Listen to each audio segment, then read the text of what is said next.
Welcome to another edition of the Committed 100 Ministry Group, where we are 100% committed to teaching the Bible to those who are 100% committed to learn. And we're going to continue in our verse-by-verse study of the Book of Proverbs, still in chapter 16. And we should be wrapping up this 16th chapter. I don't think it's going to be today, but Lord willing, it looks like we'll be wrapping up chapter 16 as we continue to look at, well, contrast and wisdom, the wisdom of God in the life of the worshiper of God. Great to have you all here today. Remember, what saith the scriptures is the only thing that matters in regards to Christian life. And in regards to what the Lord is actually saying to us, it's true, you cannot really hear from the Lord with a closed Bible. It's just never going to happen. You can't be directed. You can't be guided. We can't have any understanding of God and his will with a closed Bible. That's why we have to be 100% committed to learn. In this day and age, let me tell you, we need to be 100% committed to learn, because we got 100% of knuckleheads that don't know what the world they're talking about. And now with the UFO craze, come on, people. Are we really that naive? Come on. I ain't gonna get started. I'm gonna go right to the text, because that's why we're here, right? Yes. I'm gonna read verse 29 because it's not in the notes here, but we're still talking about that violent man that we began to discuss, and his characteristics that we looked at not only last time but the week before. Says, a violent man enticeth his neighbor and leadeth him into the way that is not good. So someone who is given over to violence is someone who is looking for someone to use. People use people all the time, enticing and luring their neighbor and leading him in a way that's not good. And we need to be very careful, obviously, who our company is and what we allow them to do. Now, this verse goes along with it. He shutteth his eyes to devise froward things. Moving his lips, he bringeth evil to pass. So we see that this same violent man says he shutteth his eyes. In other words, he winks his eyes a lot. And the Bible talks about this. The Proverbs talks about this in other passages as well. He speaks with his eyes. He speaks with his feet, his hands, the gestures, the things that he does. You know, I never really learned to trust a person who winks with his eyes, because in a sense, that is intentionally deceitful. It sometimes is used as a signal to other people. But the usage here is, the intent is to deceive. He speaks a lot with his life rather than what he says. So he winks a lot. And he's also known for moving his lips without speech. Okay. And the person gives a nonverbal clue which reveals his deceit. And the only intent from a person like this is evil. He bringeth evil to pass. That's all he wants or she wants to do. And we have to guard ourselves from being naive. In other words, we have to be discerning not to be led astray, to have anything to do with these kinds of people. And of course, that means that we're going to have to cut off some of these relationships. And again, I said sometimes we make justifications for them, which justifications make no sense, you know. And oftentimes we try to give people a benefit of a doubt, which is so ridiculous when they're in our face doing evil. Why would you want to look at them in any other way other than what they are? They're evil. We need to learn to cut off a lot of these relationships and stop allowing our emotions to blunt what God commands us to do and teaches us to do. Now, this is a very interesting passage here in verse 31. The hoary head is a crown of glory if it be found in the way of righteousness. Now, young men, of course, they glory in their strength.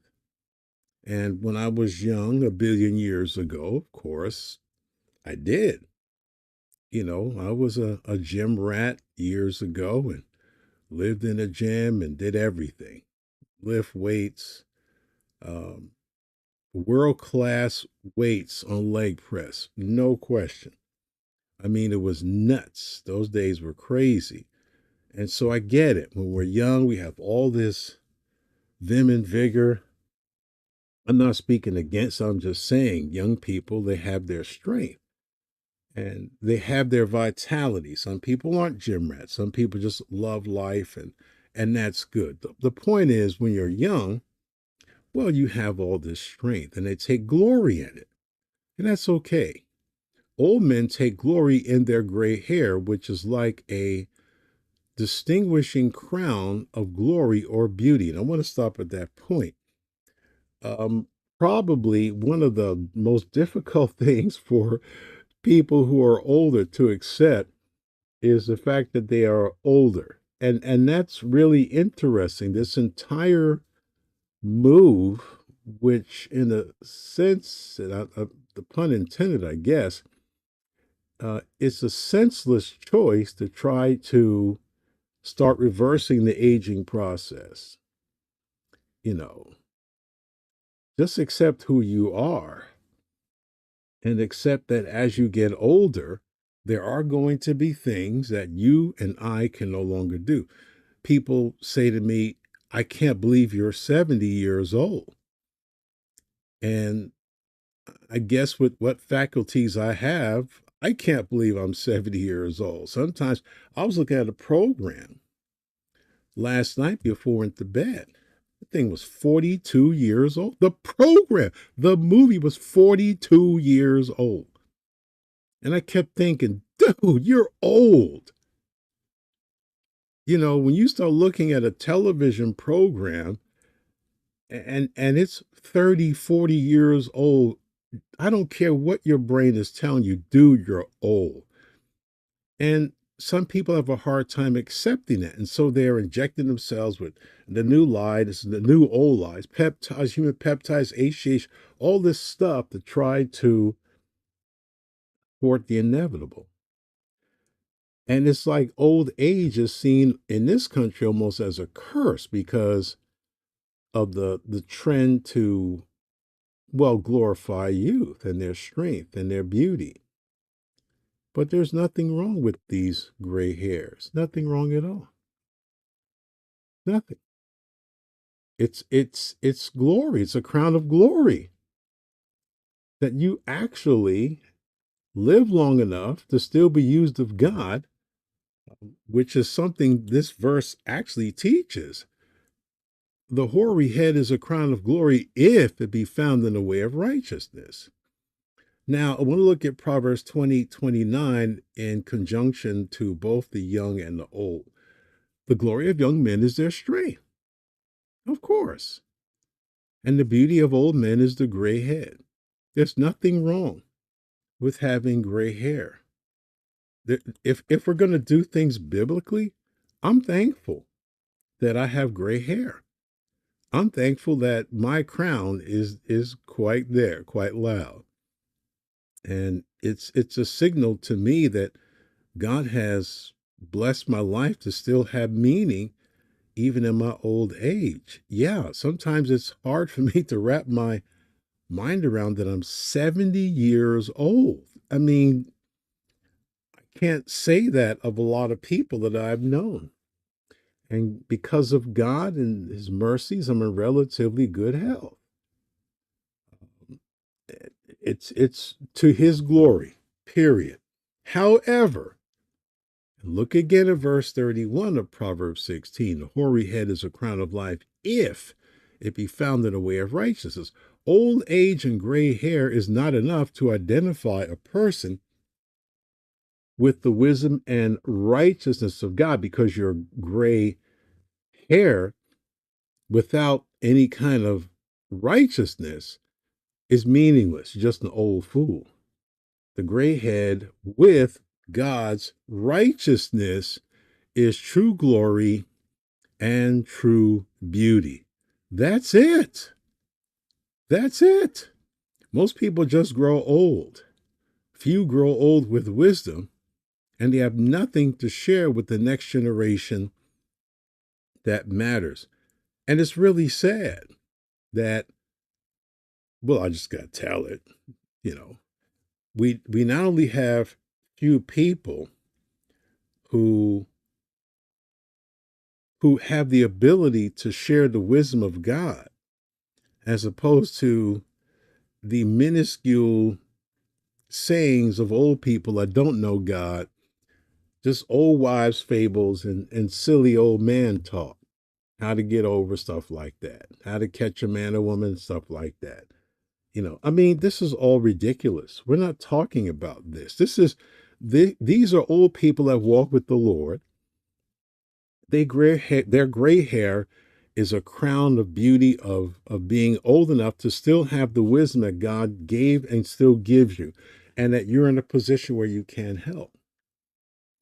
The one thing I am forever grateful for is having the privilege of helping young people. And it is a privilege that a lot of older people really don't want to have. I just consider my life to be blessed to be able to help and to encourage young people, and how we interact with each other. And we have a lot of fun, especially the karate people. We have a lot of fun. These young kids just crack me up. And they want me around them because they know that I care for them and I want them to be the best. And I pull them to the side. I tell them, you know what, you got this. You got this. And you can see in their eyes they believe it because I encourage them. And so it's wonderful to have a life that can be used to encourage people. It's also wonderful to have a life that God has given you where you can be able to help people spiritually, which is above everything. My neighbors, they have great respect for me, and I have great respect for them. We never have any issues with each other. We get along just fine.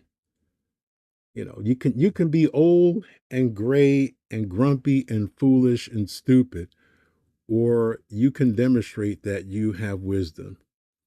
And wisdom is attractive to people. Listen to me. Righteousness is attractive to people who watch your life and they live in a world of scandal and scoundrels, and God will use you to touch the lives of people. He does it all the time. We just have to be in a place in our lives where, well, we can be used. So remember, just having a gray head, gray hair, doesn't mean that gives you the right to put forth instruction, because without righteousness, you're just an old fool. And trust me, we got enough of them going around forever. Verse 32, he that is slow to anger is better than the mighty, and he that ruleth his spirit than he that taketh a city. This is a phenomenal passage. Phenomenal passage. Because look, you and I, we all know in this age, slow to anger, please. People parking their cars on the middle of the freeway and getting out to fight somebody. Slow to anger? People walking around with chips on their shoulders the size of hand grenades, daring people to do something. This is a crazy time where everyone has been programmed to be angry. Look at all the TV programs and look at all the movies, with very, very few exceptions, anger. hatred, murder, killing, despair. Everything is filmed in blackness, darkness, sepia, all this stuff. There's just, even the lighting is intentional. Used to be a time where Hollywood would actually use real lighting, like street lights in the dark, to enhance the picture. Now they use fluorescent bulbs intentionally to make it darker. So everything, we're being programmed to believe that there's no hope. And once you do that, you set and unleash people that have nothing but animalistic responses to everything. It's just insanity. So the idea that we have in our culture the ability to be slow to anger, I would dare say only the righteous person can do that. And ruling their spirit? Oh my goodness. A person that takes a long time to get angry and has dominion or command and mastery over his or her own mind and emotions and affections and will and thoughts demonstrates a strength that is greater than a conquering army. Oh my goodness, friends, the greatest obstacle that we must overcome is the war within ourselves. That's the greatest enemy we have, is the person in that mirror. The war of living a self-controlled, or better, spirit-controlled life. To me, this is the greatest war of all for the believer. We have to understand that we got to have control. And listen, biblically, we're the only people that can have it. Oh, unsaved people, they have it to limits. If you put yourself in positions where you don't have to, instigate anger or be involved in it, I get that. And that's a smart move, whether you're a believer or not, because there are just some people that are just going to fly off the handle. And we see this on videos, we see it on television. I just stopped watching it. It's rather depressing, especially to see my own race of people act like just savages. Going in fast food restaurants and beating up people, and every word is just profanity, and these black women just crazy, just craziness, like a pack of wild animals. Insane. And this is the result of not just poor childhood, poor rearing, whatever. It's the result of people that have no control over themselves because they don't have God in their lives. Some of the people, I'm sure, flapping their arms around like a windmill, beating up each other, will be in church on Sunday. That doesn't mean a thing. That doesn't mean a thing. It just breaks my heart to see my people, my race of people, acting in such a manner. But we have developed whole generations of these people that they're just animals. And you know what? It's not going to get any better. It's just not. Now, how many of us recognize the need for this kind of mastery in our lives? Now, here are some guidelines that I believe will help us all to win understanding this most important problem. And then we'll look at the solution of how we overcome it. So we're going to look at some of the guidelines. Well, first of all, recognize that the problem exists. Okay. Recognize that if we are not controlling our temperament, okay, and our spirit, who we are, it's going to have a devastating effect. There's always that potential. Okay. Many of us are taken by complete surprise because we never think that there is a problem, so we make no preparation for it. I tell you, one of the great failures of so many people is this inability to prepare for anything. We don't prepare ourselves for anything. We don't have the skill set. We choose not to have it, to be prepared for anything, to think ahead. To think ahead. Okay, if I get up of a morning and I decide I'm going to do X, Y, and Z, do I think ahead of how am I going to get to X, Y, and Z the best way to get there? How am I going to behave when I get there? What am I going to do before I get there? We even start thinking about these things. If I go to the store, I'm going to buy whatever. If people act a certain way, how do I respond to it? Do I walk away from it? Am I cautious about what's going on because we live in that kind of world where people are out of control? Do I get involved in certain things that really I don't need to get involved in? Do I know how to walk out of a room when people lose their minds? I don't need to be sitting there with a stupid cell phone and videotaping anything. I need to be out of the way. Because some of these people, they get stupid. They start pulling out weapons. And you know what? Bullets are indiscriminate when they're fired at random. And you could be an unintentional target dealing with a bunch of morons. You don't want that.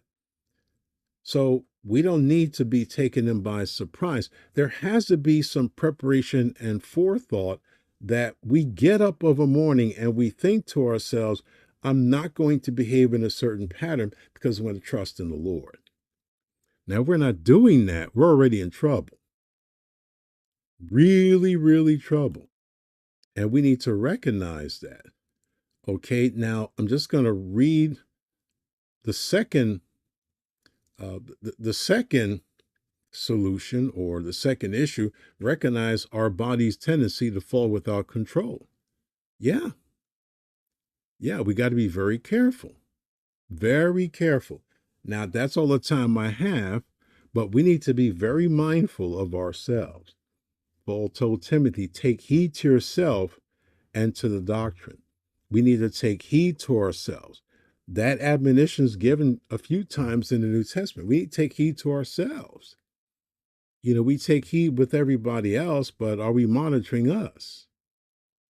Are we actually purposely monitoring ourselves? All right, you can write me Harley Howard Radio. That's one word, HarleyHowardRadio. Harley Howard Radio at gmail.com. Always a blessing, always a privilege to be with you. And until next time, may God bless you and may God keep you, is my prayer.